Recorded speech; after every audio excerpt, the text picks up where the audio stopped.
The morning sun had barely crept over Manhattan when the studio lights of Good Morning America blazed to life. It was supposed to be another ordinary broadcast, celebrity interviews, political updates, and the usual polished banter between anchors. But this particular morning promised something far more combustible. Prince Harry, Duke of Sussex, had agreed to sit down for a live interview with Michael Strahan. The producers expected record-breaking ratings. Harry rarely appeared live without carefully curated questions, but this was marketed as unscripted, a chance for him to speak directly to America. Backstage, Harry looked both restless and wary. His tailored navy suit sat stiff on his frame, and his ginger hair seemed slightly unkempt despite his assistant's best efforts. He sipped water nervously, his eyes darting to the monitor that showed the live feed of the anchors warming up.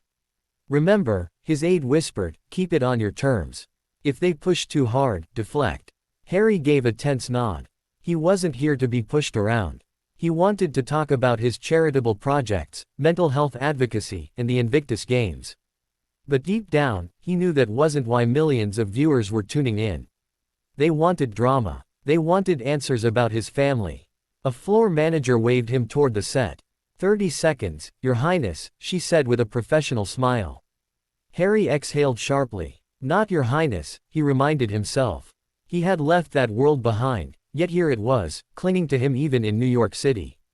The applause sign lit up as Michael Strahan introduced him. "Ladies and gentlemen, joining us live, Prince Harry, Duke of Sussex." Harry walked on stage, shaking Strahan's hand before settling into the sleek chair across from him. The atmosphere felt deceptively warm. Two men, one a former football champion turned TV personality, the other a royal renegade, facing each other under the glow of studio lights. Strahan started off politely. "Harry, welcome back to Good Morning America. You've been busy, your book, your new projects. How are you holding up with all the attention?" Harry managed a smile. "I've learned to live with it. My focus is on my family and the causes that matter. Everything else, background noise." The audience clapped. The first few minutes went smoothly. Harry spoke about veterans, his charity work, and mental health. But Strahan, a seasoned interviewer, shifted gears quickly. "Harry," he said, his tone sharpening, "your memoir painted a difficult picture of your relationship with your brother, Prince William, and your father, King Charles. Do you regret being so candid?" A flicker crossed Harry's face. He hesitated, then leaned forward. "I was honest. Sometimes the truth makes people uncomfortable. But I won't apologize for speaking my truth." The studio grew quieter. Strahan didn't let up. "But your critics say you've betrayed your family for profit. That your book and interviews have hurt the monarchy, not helped. What do you say to that?"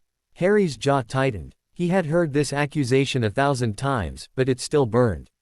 "I walked away from that institution to protect my family. Speaking openly isn't betrayal, it's survival." A few claps echoed in the studio, but Strahan pressed harder. "Still, some people think you want it both ways. You step away from royal duties, yet you keep the titles, the spotlight, the interviews. Isn't that contradictory?" Harry's hand clenched on the armrest. His smile was gone. "You know, Michael, it's interesting. No one questions other people who leave toxic environments. But because my last name is Windsor, suddenly it's hypocrisy." Strahan leaned back, unfazed. "But you do benefit from the spotlight. You could have chosen a quiet life, but instead, here you are, on live television." The audience murmured. The tension between them was no longer subtle, it was a clash. Harry's voice rose. "I'm here to talk about the causes that matter, not to justify every choice I've made.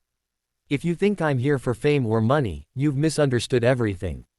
Strahan didn't back down. "Or maybe the world understands perfectly, and you just don't like the mirror being held up." The words landed like a slap. The audience gasped. Harry's face flushed red. He stood abruptly, removing his microphone clip. The crew scrambled in panic. "I don't need to sit here and be insulted," he said, his voice tight with fury. "This interview is over." The cameras caught every second as he walked off stage, leaving Strahan staring after him. The studio erupted in whispers, producers waving frantically, the anchors frozen in shock. Strahan broke the silence with a cool remark. "Well, I guess that's all we have for now." The broadcast cut to an emergency commercial break, but the moment had already burned itself into television history. Backstage, Harry stormed past staffers, ignoring their calls. His aide rushed after him. "Harry, wait. This will explode everywhere." Harry didn't stop. He grabbed his coat and pushed through the exit doors into the blinding daylight of Times Square. The cameras outside were already waiting. The Duke of Sussex had just walked off live television. And the world was about to erupt. The moment Prince Harry stepped out of the Good Morning America studio, New York felt like a stage he couldn't escape. Flash bulbs erupted instantly. Paparazzi who had been waiting for a photo now had the story of the year. Harry shoved his hands in his pockets and marched toward the waiting SUV, his security team scrambling to form a shield around him. Inside the vehicle, the air was tense. His aide, pale and nervous, finally spoke. "Harry, that clip is already trending. Twitter's blowing up. Every outlet is replaying the walkout." Harry pressed his palms against his temples. "Let them. I won't be humiliated for the sake of their ratings." But deep down, he knew the storm had only begun. The fallout begins. Back inside the studio, Michael Strahan faced a barrage of frantic producers. The show had cut back from commercials with an emergency panel segment, the anchors scrambling to soften the blow. "Prince Harry has always been outspoken," one anchor said, forcing a smile. This morning was no different. But no amount of polite spin could hide the reality. A live, royal walk-off was TV gold, and scandal. Within hours, news alerts flashed across screens worldwide. Prince Harry explodes on GMA, walks out mid-interview. Strahan vs. Sussex. Heated clash stuns morning viewers. Royal meltdown or honest outburst. Clips of Harry storming off racked up millions of views before noon. Social media fractured into factions, some cheering his refusal to be grilled, others accusing him of immaturity and hypocrisy. Meghan reacts. In Montecito, Meghan Markle had been watching the interview live with her team. At first, she'd sat upright on the sofa, nodding along as Harry spoke about charities. But when the tone shifted, her hand flew to her mouth. "Michael's pushing too far," she muttered. Then came the breaking point, Harry ripping off the microphone and storming out. Meghan froze. The room went silent. "Oh no," she whispered. "This is going to be a nightmare." Her phone buzzed relentlessly, messages from friends, PR advisors, even estranged acquaintances she hadn't heard from in years. Some were sympathetic, others gleeful. Meghan quickly called Harry's aide. "Get him home," she ordered. "No statements yet. Not a word until I've spoken with the team." Across the Atlantic. Meanwhile, in London, the royal family's courtiers gathered around television screens in grim silence. Buckingham Palace had been bracing for Harry's latest media round, but no one had expected this. By afternoon, British tabloids were ablaze. Out of control, Harry walks out on America's breakfast show. Charles despairs as son humiliates royal name again. Behind palace doors, aides debated strategy. Should the king respond? Should William issue a carefully crafted remark? The consensus was clear: silence. Let Harry's temper speak for itself. But silence, too, was a strategy that carried weight. The public divide. By evening, hashtags dominated global conversation. Hashtag Harry walks off. Hashtag Team Harry. Hashtag Strahan wins. Supporters praised Harry for refusing to be bullied on live TV.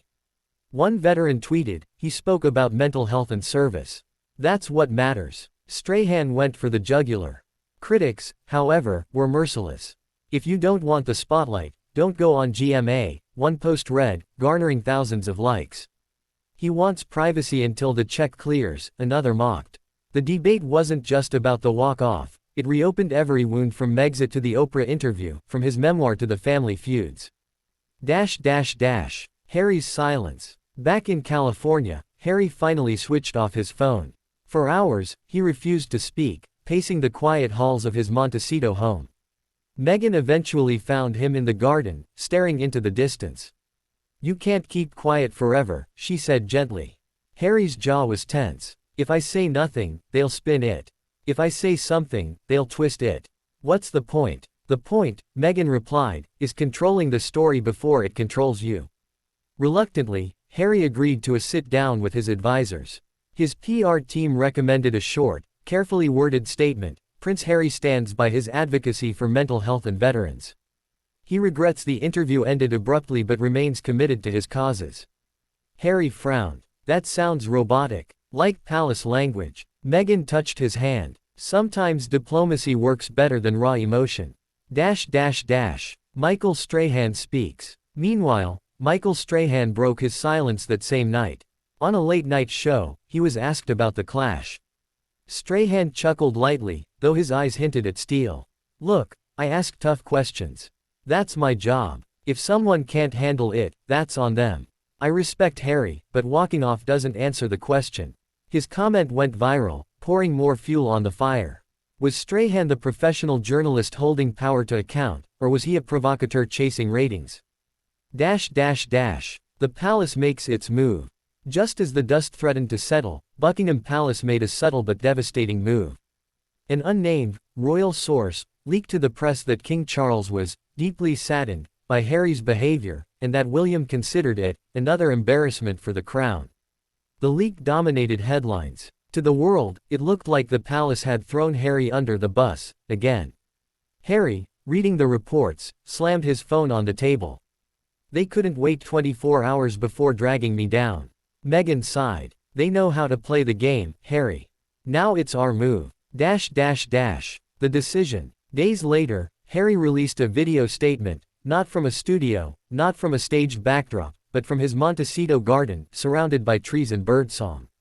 He looked directly into the camera. Yes, I walked off. I did it because I refused to let my life be reduced to gossip and cheap shots. I won't let my causes be drowned out by tabloid noise. My energy belongs to veterans, to mental health, to my children, not to feeding endless cycles of negativity. The video struck a chord. Supporters praised its authenticity. Critics called it calculated damage control. But one thing was undeniable. Harry had seized back the narrative, if only for a moment. Epilogue. The world reacts. In the weeks that followed, the GMA walk-off became one of the most talked-about moments of the year. Analysts dissected every second, comedians parodied it, and late-night hosts joked about Harry's mic-drop exit. For Harry, the incident was both a curse and a strange kind of blessing. It amplified the scrutiny, but it also reminded people that behind the titles and headlines was a man unwilling to play by anyone else's rules. And for Michael Strahan, it cemented his reputation as the anchor who asked the one question even a prince couldn't answer. The clash between them, half interview, half confrontation, was destined to live on as another unforgettable chapter in the saga of the world's most restless royal.